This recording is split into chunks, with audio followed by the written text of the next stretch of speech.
ये जो मैं बिजनेस बताने के लिए जा रहा हूँ, ये क्या ये आपके गांव या शहर में दे सकता है हजारों रुपए। जो कि आगे मैं बताने के लिए जा रहा हूँ, आप उसको पहचानिएगा, आप उसको देखिएगा कि क्या हमारे गांव में चल सकता है, क्या हमारे आसपास में चल सकता है, क्या हमारे शहर में चल सकता है, क्या हमारे मोहल्ला में चल सकता है। तो आगे आपको मैं बताने के लिए जा रहा हूँ। तब तक अगर आप मेरे चैनल पर नए नए होंगे तो चैनल को सब्सक्राइब कर लीजिएगा और अपने यार दोस्तों को वीडियो शेयर कर दीजिएगा। वीडियो पसंद आता है तो आपको आपको एक लाइक करना है, आप लाइक कर दीजिएगा। तो साथियों, देखिए आज आपको मैं बताने के लिए जा रहा हूँ, अगर आप कोई नॉर्मल से खेती बाड़ी गांव में रहते हैं, एक किसान लोगों के गांव में रहते हैं। आप जान रहे हैं कि गांव में तो देखिए 70% लोग खेती बाड़ी ही करता है।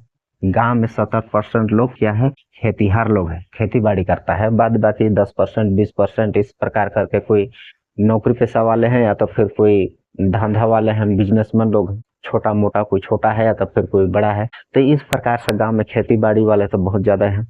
अब वहां पर खेती बाड़ी कर रहे हैं, खेती बाड़ी करने वाले सबसे ज्यादा रहते हैं। अब खेती बाड़ी करने वाला उसमें से भी कोई छोटा है कोई बड़ा है, कोई कोई क्या है कि कोई बड़े लोग हैं जो खेती बाड़ी करते हैं और अपना जो अनाज उपार्जन करते हैं। उसके बाद उन लोग क्या है कि जा करके बड़े बड़े मंडी वगैरह में बेच देते हैं। और क्या है कि आजकल बहुत जगह क्या है कि एमएसपी में धान वगैरह भी खरीदा जा रहा है, गेहूं वगैरह खरीदा जा रहा है, मक्का वगैरह खरीदा जा रहा है। तो उसमें बड़े बड़े किसान लोग जो है कुछ बेच देते हैं। और छोटे जो किसान हैं, जो छोटे किसान हैं उन लोग क्या है, छोटा मतलब कि उन लोग के पास कम कम होता है, उतना ज्यादा उन लोग के पास होता नहीं है। ऐसा अनाज वगैरह हो गया कि उतना ज्यादा नहीं होता है। तो क्या है, उन लोग किसी के पास 20 बोरी 30 बोरी 50 बोरी इस प्रकार से होगा। अब वहां पर आपका गाड़ी भी नहीं भर रहा है तो आप उसको पहले दूर तो नहीं ले जाएंगे, कहीं शहर में तो नहीं ले जाएंगे, कोई बाहर व्यापारी के पास तो नहीं ले जाएंगे, है कि नहीं। तो वहां पर क्या है कि छोटे छोटे जो किसान लोग हैं उन लोग अगल बगल के छोटा मोटा व्यापारी लोग को ही दे देते हैं। भले 5 रुपया 10 रुपया में उन लोग कम में लेते हैं, लेकिन अगल बगल के वहीं पर के व्यापारी लोग को दे देते हैं। क्यों? क्योंकि उनके पास उतना साधन भी नहीं है। और बड़े व्यापारी लोग क्या है, बड़े किसान लोग क्या है कि उन लोग अपना सब चीज मंडी वगैरह में ले जाते हैं। तो आप मेरा बात समझ रहे होंगे या तो फिर नहीं समझ रहे होंगे। मैं ये कहना चाहता हूँ, जो बड़े किसान लोग होते हैं उन लोग तो क्या है कि उन लोग बड़े बाहर ले जाते हैं, लेकिन जो छोटे किसान लोग हैं उन लोग बच जाते हैं। तो मैं ये कहना चाह रहा हूँ कि अगर जब भी फसल कटती है, जब फसल का कटाई होता है वहां पर उसके बाद क्या है कि उन लोग फसल को कुछ खाने के लिए रख करके उन लोग बेच देते हैं, जहां से कुछ रुपया मिले कह के उन लोग बेच देते हैं। तो उसको क्या है, एक अगल बगल के कोई छोटा मोटा व्यापारी लोग ही लेते हैं। तो वहां पर आपको क्या करना है, अगर आपके गांव में, आपके पड़ोस के गांव में, या तो फिर अगल बगल जो भी आपके गांव में होगा, तो आपको क्या करना है, कम से कम 20,000 30,000 रुपये, 20 30 हजार रुपया आपके पास हो। तो वहां पर आपको क्या करना है, वो किसान लोग जो छोटे किसान लोग हैं उन लोग व्यापारी लोग के पास बेचने से पहले उनके पास आप जा करके आप उसको खरीद लीजिए। मान के चलिए आप धान भी खरीदते हैं, अब धान भी खरीद लेते हैं। अभी अब धान का फसल आने वाला है, धान कटने वाला है। बहुत जगह क्या है, कटने लायक हो भी गया है और नहीं भी हुआ है, लेकिन अब कटेगा। 1 महीना 1.5 महीना के अंदर में, 2 महीना के अंदर में पूरा सिमट जाएगा, है कि नहीं। 2 महीना के अंदर में पूरा सिमट जाएगा। धान को ही ले लेते हैं। अब किसी के पास 50 बोरी है कि नहीं। तो एक 50 क्विंटल भी हम मान लेते हैं, मान के चलिए 50 क्विंटल किसी के पास है, ठीक। तो 50 क्विंटल है। अब 50 क्विंटल किसी का धान हुआ है तो 50 क्विंटल पूरा तो खाएगा नहीं, कुछ रखेगा। मान के चलिए ये 10 क्विंटल ये रख लेता है अपना खाने के लिए, 10 क्विंटल रख लेता है। बाद बाकी 40 क्विंटल क्या है, ये बेचेगा। 40 क्विंटल बेचेगा तो आप इसको 40 क्विंटल को जा करके आप इसको खरीद लीजिए। 40 क्विंटल को खरीदते हैं तो कम से कम आपका 20 रुपए प्रति केजी अगर ये किसान देता है आपको, तो 1 क्विंटल का कितना हुआ, 2,000 रुपया हुआ। 1 क्विंटल का 2,000 हो जाएगा तो 40 क्विंटल का कितना हो जाएगा, 80,000 रुपया।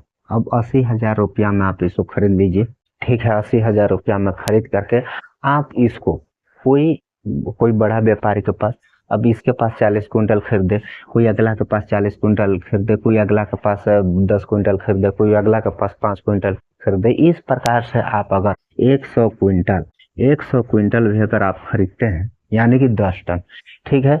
100 क्विंटल आप खरीदते हैं, 100 क्विंटल खरीदने में आपको कितना लग जाएगा, क्विंटल, ठीक है। 100 क्विंटल 2,000, तो ये मान चलते हैं 2 लाख रुपया। 2 लाख रुपया ये हो जाता है। 2 लाख रुपया का आप खरीद लेते हैं 100 क्विंटल, 10 टन आप खरीद लेते हैं। उसके बाद आप उसको कोई बाहर का मंडी में कोई बड़े व्यापारी के पास, जो थोक व्यापारी हैं उनके पास ले जाते हैं, तो वहां पर आपको 2,000 रुपया यहाँ मिला है, 20 रुपये केजी आप खरीदे हैं, तो वहां लेकर के आप कितना में बेचेंगे? आप उसको कम से कम तो 30 रुपया प्रति केजी आप उसको बेचेंगे, है कि नहीं? 30 रुपया प्रति केजी आप उसको बेचेंगे, तो 1,000 रुपया क्विंटल आप वहां पर से 1,000 30 रुपया प्रति केजी, यानी कि 10 रुपया आप ज्यादा करके आप बेचेंगे, ठीक है? तो 30 रुपये प्रति केजी वहां पर आपका बिक सकता है, तो आपको 10 रुपये वहां पर से आपको प्रॉफिट मिल सकता है, यानी कि प्रति क्विंटल 1,000 रुपया। तो हम मान लेते हैं 1,00,000 रुपया आप वहां से कमा सकते हैं, सिर्फ और सिर्फ आप एक छोटा सा काम करके 1,00,000 रुपया कमा सकते हैं। अब इसको इतना खरीदने में आपको कितना लगेगा? 2-4-8 किसान के पास आपको मिलना है, 2-4-8 किसान के पास आप मिल करके आप 100 क्विंटल आप माल खरीद सकते हैं। 100 क्विंटल को आप 1,00,000 रुपया वहां से कमा सकते हैं। 1,00,000 कमाने के लिए आपको कम से कम 1 सप्ताह लगेगा, ज्यादा से ज्यादा 1 सप्ताह, यानी कि 7 दिन में आप 1,00,000 रुपया कमा सकते हैं। तो इस प्रकार आप डेली का हजारों रुपया कमा सकते हैं अगर आप ये काम करते हैं।